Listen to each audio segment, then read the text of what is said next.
So this is just another quick VCR video. Look, another VCR. This is an RCA. And yeah, it's nothing special. The only thing I find very interesting about it is that this is made by Toshiba.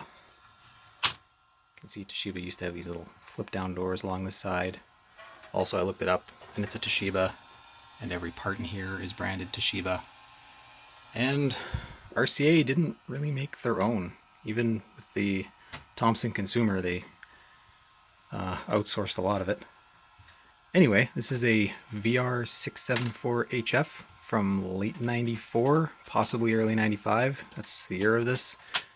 This is when RCA had the GE, RCA, and ProScan brands. And ProScan was supposed to be like their high-end home theater. This honestly could say ProScan on it, and it would fit right at home. They had this kind of font and this like mid-90s styling. Pretty neat. Quick look on the front. This is a hi-fi stereo model. The reason I picked this up is I wanted to do a test on something, but this is too new, so unfortunately it won't work. So might as well do a video on it. Here's your one of your video ins. I don't know if this is connected the same as the rear one. We can find out. TV VCR for the RF modulator. And this display is really dim. You can just see it turning on and off there. Speed. Oh yeah, it does have a display on there. 3 speeds. You can also see on the TV. What's nice is all the controls are on the front, so you don't really need a remote for using this. Your menu. Open up a very Toshiba looking menu. Yeah.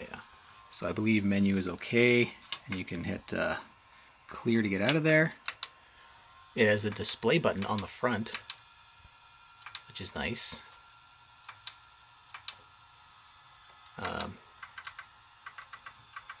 Well, that's interesting. So I've just turned the display on. Now, will this stay on? Okay. So you can actually turn the display off completely. So right now it's set to disappear. Disappear after a few seconds. And I can press it, oops, that button's a little dirty. So I can press it to keep the counter there all the time, and that won't go away. Or I can press it again. And now, despite the fact that I'm changing channels, I have no display. That's very nice. I never liked the Hitachi made RCAs that you could never fully get rid of the on-screen display. But this one you can. And your express record, I believe you press this button and then you can dial in the amount you want to record. It says a write protected movie in there, so that won't happen. Standard controls. And you can just try hitting play for a second.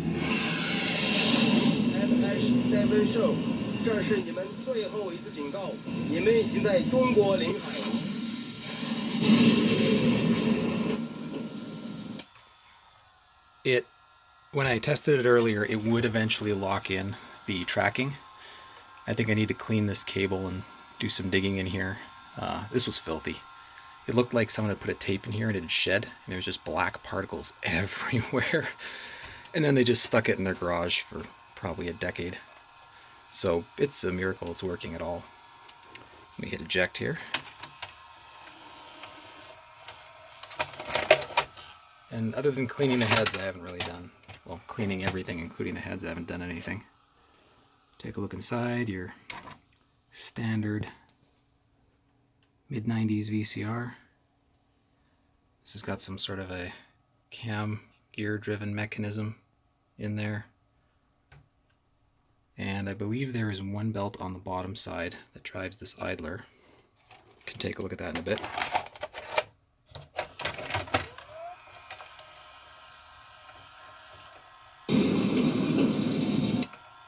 Hi-Fi does work nicely, as long as finds the control track. And pretty standard, one board. You're switching power supply here. Some accessible things. Your tuner board. And yeah, there's not much to this. This is The era of the 90s black plastic crap. I think I got a mode switch problem here. Let's see. Tape goes in. All is happy. Let's see what happens when I eject.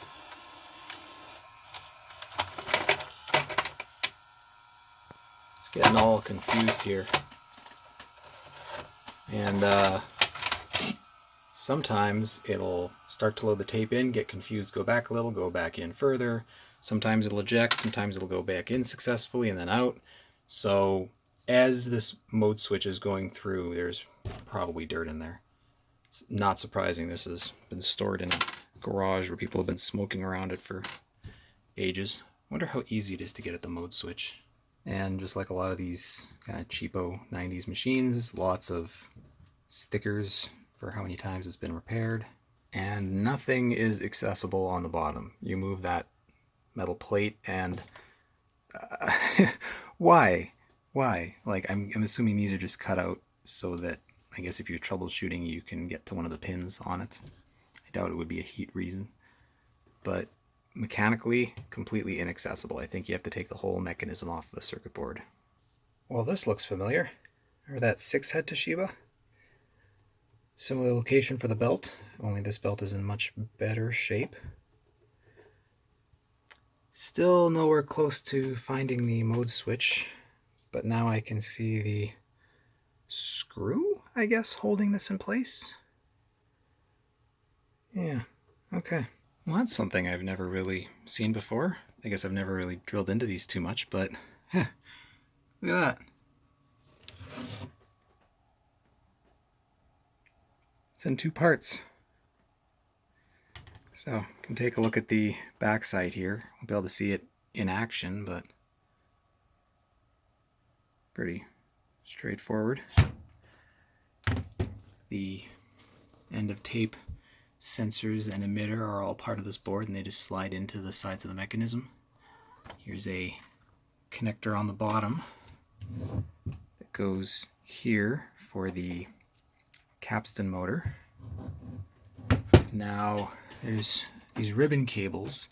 This one is the audio control track head, and this one goes to, I believe there's a motor in here, and possibly the mode switch, the rotary switch encoder. I don't know where else it would be. Then you got this ribbon cable here for the video head. Oh yes, and the connector for the fully race head there. What is this? I don't know, does that, looks like a battery. Is that like a button cell battery or something? It says C. C would mean it's a capacitor. That's weird. That doesn't look like any capacitor I've seen before. To me, that looks an awful lot like a button cell. And it is hidden underneath everything. Nice. Well, this is kind of dumb. That is your rotary encoder right there. That little blue thing sits on top of that black piece of plastic, and that's where it is. You can see CBA, as well as I believe the ground connect to it. So I need to try and clean that. Oh, wow. That's a pain in the ass. Maybe I will put this back on the circuit board, power it up, and then while running a tape in and out, try and spray in there, because I don't have to manually wind this gear. That's going to be a pain. Alright, I might be wrong about cleaning that switch. Are we absolutely sure of our position? It's playing fine. If I eject it now,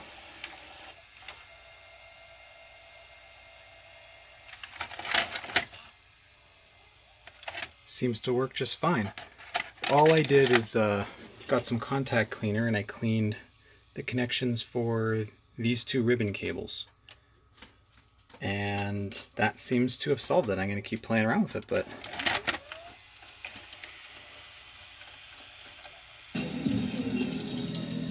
Yes, sir. An exact satellite.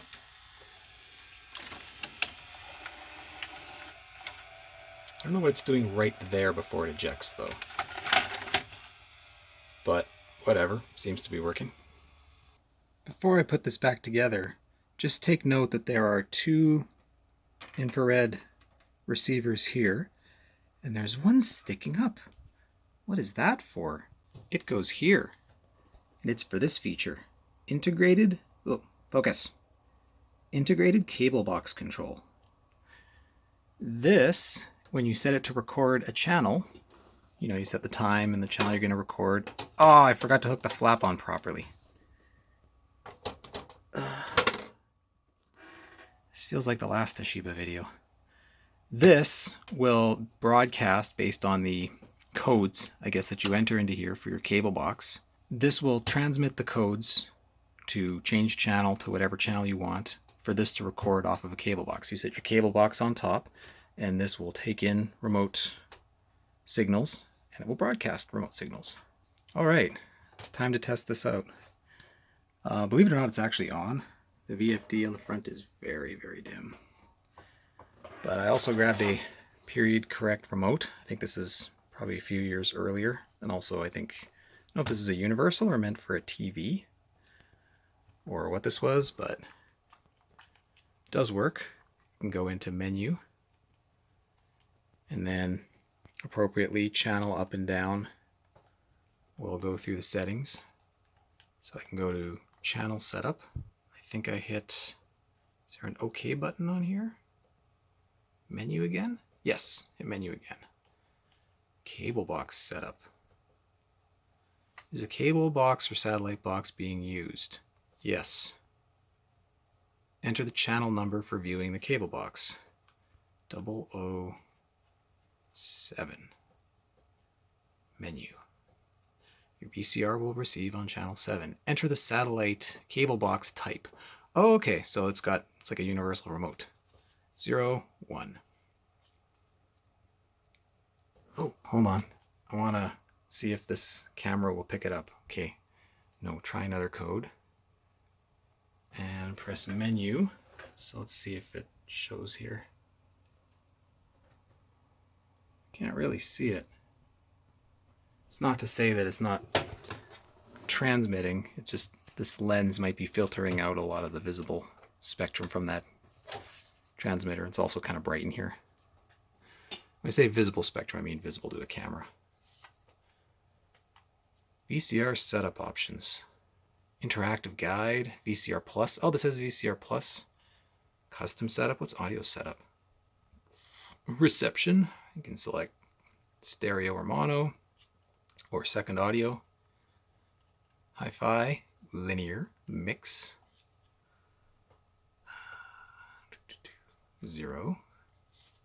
Custom setup, what's that? Remote control, okay.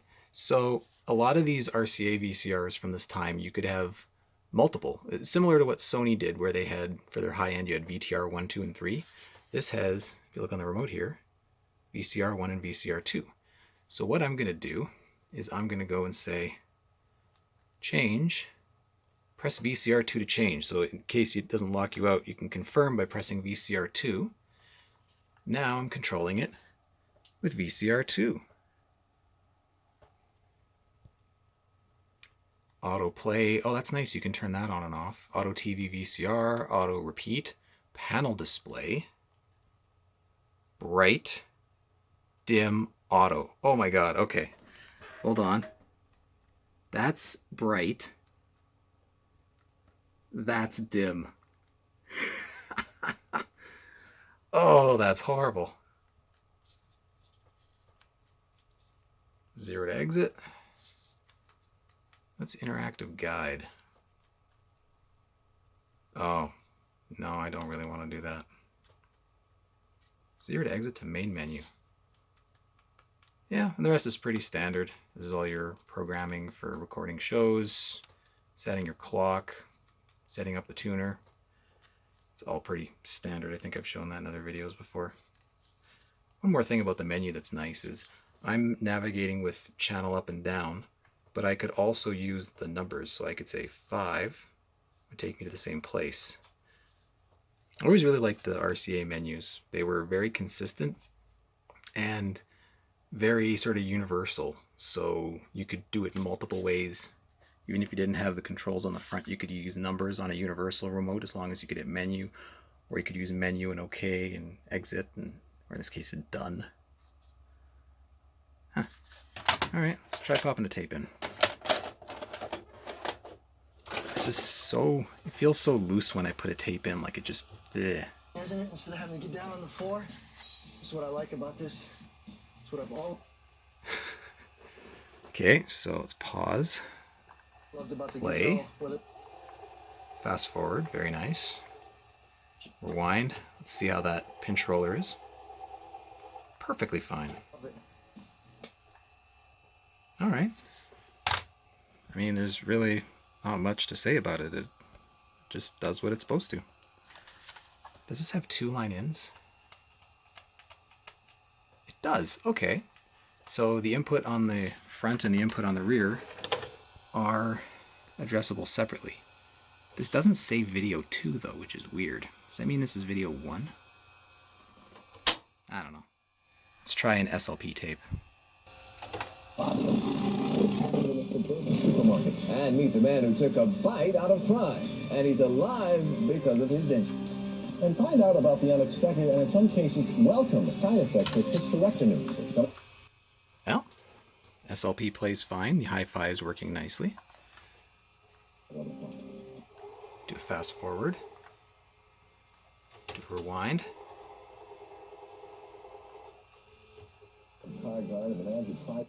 Fine, just fine. Fine, just fine. One interesting thing about Toshibas, and that very old Toshiba I did something similar.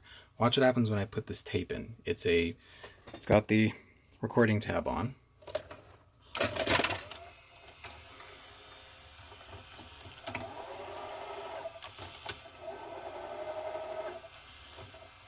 It figures out what position it is on the tape, so it can show remaining time.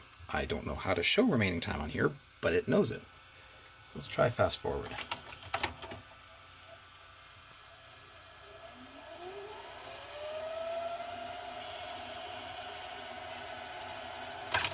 Fine, just fine. Fine, just fine. Rewind.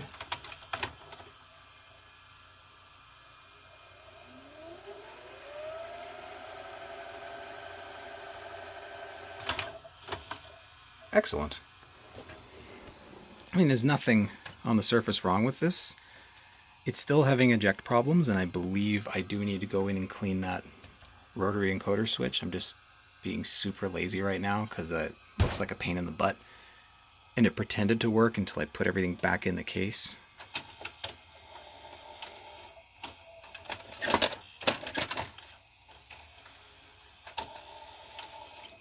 But I mean, if you're really persistent, it will eventually work. And it doesn't seem to be eating tapes or anything. It's just, yeah, I don't know.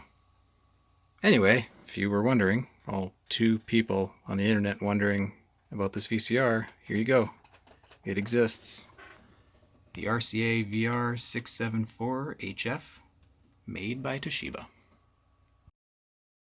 VFD display on the front. VFD display. Ugh.